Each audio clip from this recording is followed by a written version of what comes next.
लगा कि मेरे प्रभु राम जी नंगे पैर से चले होंगे और यहां से उन्होंने रथ को त्याग कर दिया था, तो यहां तक हम भी रथ से आए तो कोई अपराध नहीं होगा। लेकिन अगर यहां से अगर मैं रथ पर बैठ कर जाता हूं तो बहुत बड़ा अपराध होगा। मन में पश्चाताप है कि मेरे कारण ये सब कुछ हुआ है, और नेत्रों में केवल अश्रु है, और नंगे पग से चले जा रहे हैं भरत जी।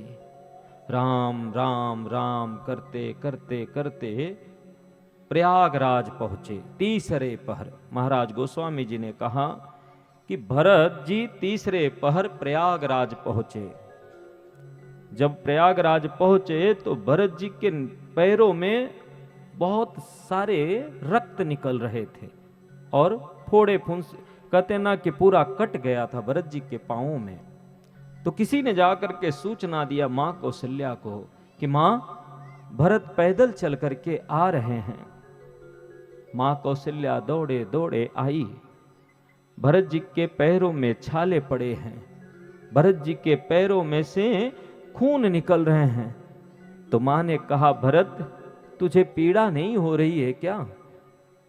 तो भरत जी ने कहा, मां, राम भैया 14 वर्ष से वनवास में बिना पैर, बिना जूती के, बिना चप्पल, बिना खड़ाऊ के मेरे राम जी वन में चल रहे होंगे, तो क्या उनको कांटे नहीं चुभते होंगे मां?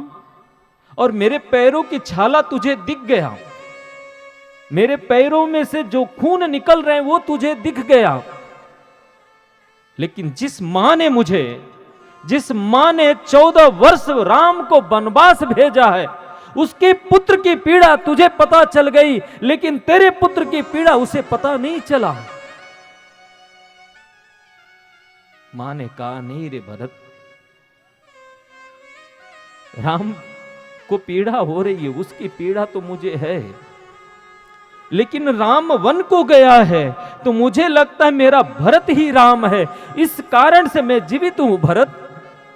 लेकिन तुझे जब जब पीड़ा होगी ना, तो मां की कलेजा इतना कोमल होता है ना भरत, वो पीड़ा उभर आती है, मुझे पीड़ा, मुझे कष्ट होता है भरत। इसलिए बेटा तू पैदल मत चल।